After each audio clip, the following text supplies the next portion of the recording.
Good morning guys, and welcome to Life of Pi, coming at you from Ipoh, Malaysia's second largest city. So we've got a full day of activities planned out today. Don't ask me what those activities are, and I'm about to get run over. The first stop is an old hawker village.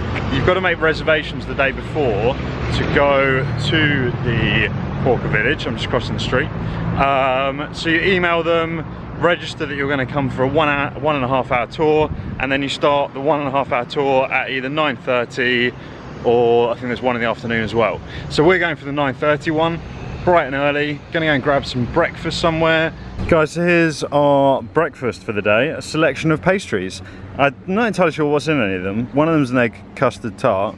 I think some of them have got meat in, some of them have got some sort of coconut, but we're gonna try them and find out. Guys, so just finished eating that breakfast. The egg custard tart was amazing. The others were a bit weird. It's like a sweet pastry with like a porky, meaty filling. Kind of nice, but a bit weird mixing the sweet and the kind of spicy pork. It was a little bit odd. But anyway, directly behind me is where we're going. So here is Chin Pet Soo, which is the hawker museum. So here we are in the main entrance, and you can see that the dining table is laid out for a traditional Hakka meal. Now this used to be, and still is, the Hakka Miners Club, and it's been here since 1893. So this building's over 120 years old, and it's quite an old building, but it's really quite cool. And this is amongst, according to TripAdvisor, the top 1% of attractions in the world. So we've got pretty high hopes about this place. It's really interesting learning all about the history of tin mining. And Chin Pet Soo actually means free and easy villa. So it was a place for the husbands, the men who were tin miners, to come and have kind of chill out time, gamble, drink tea and stuff like that. And if you look over here, this is original 99.9% tin, and it weighs 15 kilos. And in this cabinet, all of these animals shaped in tin were used as money. So the biggest one at the back in the corner over there weighs 3 kilos, and supposedly at the time you could have used that to buy a house. This is an example of one of the methods they use to take tin out of the ground. Using a high pressure water cannon, they fire it at the earth. That breaks away the sand and the ore, etc., and then they can sift the ore in the stream and get the tin ore out and then process it from there. It's pretty interesting how they do it. And these miners over here would earn $1 a day. Now $1 doesn't sound like a lot, but you could buy a meal for 1 cent. So every day they'd earn 100 meals, which is pretty good going. So guys, they have their own little kind of market square out the back of the Hakka building, and you can see the kind of traditional dress over there. And these are iron ore bags. Now this is half the weight. I'm gonna just pick this one up. Oh! And this weighs about 25 kilos, and that's half of what they'd carry every day.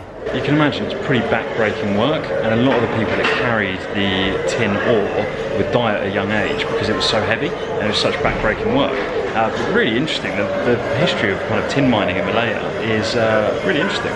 So the miners would also have their own opium den. So these guys are getting high as kites, just chunning down on some opium, and they'd use bamboo pipes, which you can see here, and a kerosene lamp to heat the opium, release the vapours, smoke it. And the richest of them had porcelain pillows where they could also store their money, so that once they were high, no one could steal their money. Guys, so the men would gamble. This is mahjong. They'd smoke, gamble, drink liquor, and have prostitutes serving them quite a lot of the time. So this is one of the simplest gambling games. In essence, you pick up this bowl, you put a certain number of stones under the bowl, and then you gamble how many stones are left after you remove 4. So you remove sets of 4, and you gamble on how many stones are left. So in this instance, there would be 4 left. So the person that gambled on 4 would win. Guys, so on the very top floor, which is the 3rd floor of the Miners Club, is private bedrooms. So this is an example of a 1920s private bedroom, obviously minus the electricity and air conditioning, and there's even powdered toothpaste patronised by the Queen that they imported from London. Guys, check out how racist this toothpaste is. Darky toothpaste. That's original 1950s toothpaste. And it's got to be the most racist toothpaste I've ever seen. Guys, we just finished up at the museum and it was really interesting. It was incredibly informative. Really interesting to find out more about the Tin Museum, and as Linnea will tell you, it was awesome. There you go, it was awesome. Guys, so we've just done Concubine Lane, which is named after one of the rich tin miners. He had a concubine who ran this entire street. So the street is now full of stalls, and it's really cool to walk around. So we're going to walk down there. So little Bo Peeps found her sheep. So guys, down the street you can get drinks, juice drinks in light bulbs, and then these little kind of flavoured jellies. So I think we might try some. Got these weird flavoured jelly things, and Linnea's about to try one.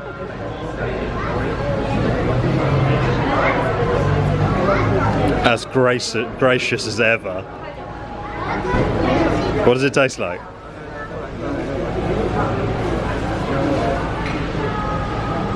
Jello. Chewy jello.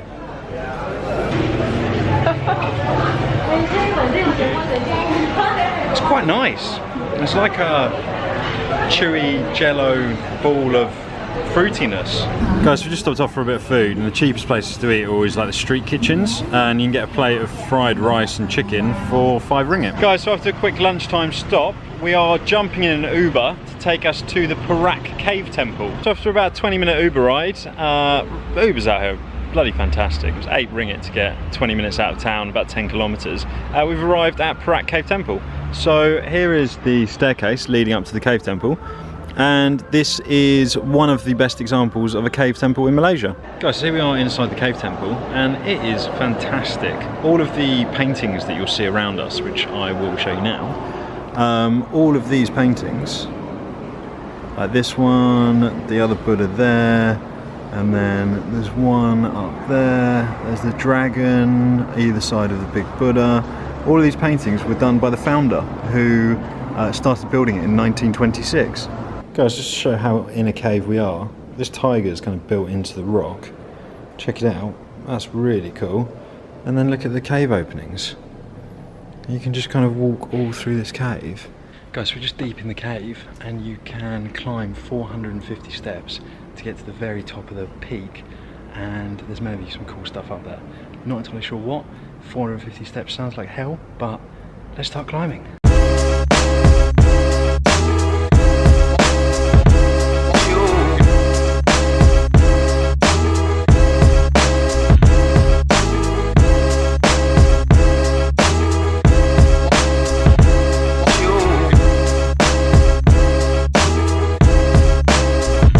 One set of stairs leads up to this monument of Buddha riding an elephant. If we spin you 180 degrees, that's the view you've got. So there's a bit of an industrial area around here. The views of the mountains and the clouds are absolutely stunning. Guys, we just made it up to the top at the other side. There is a small little temple behind me, and then there's kind of a walkway that leads the whole way around the mountain top. So let's have a walk around the walkway. So it's pretty much a circular walkway that kind of runs all around the top of the mountain top, and you can see kind of the walkway here. And if you carry on walking, some pretty butterflies floating around. Check that out. They're a little bit quick for me.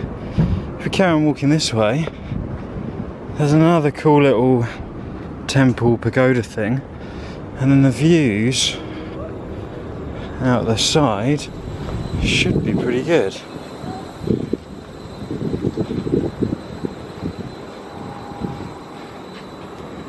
Check out that view, guys. That's it from the Cave Temple. Absolutely incredible place, and if you're in Malaysia, I'd highly recommend coming to Ipoh and checking out this Cave Temple.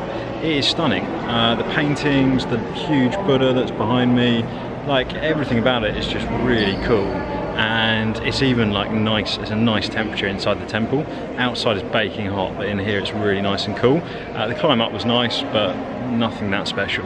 But the temple itself is gorgeous, and I would definitely add this to your things to do in Malaysia. Guys, I'm going to be honest, after an action-packed day, we came back to the hotel, crashed out, and have had a really lazy afternoon. But it's been wicked. We had a really cool tour around the Tin Museum, the Tin Miners Museum place this morning. That was awesome. Then we hot-footed over to the Cave Temple, which was incredible. One of the top things to do in Malaysia, I reckon. And then the rest of the day we've just been chilling. And that's all we're going to do this evening, which is amazing. So guys, I hope you enjoyed the video for today. As always, give it a thumbs up. Remember to hit subscribe, and until tomorrow guys, peace out.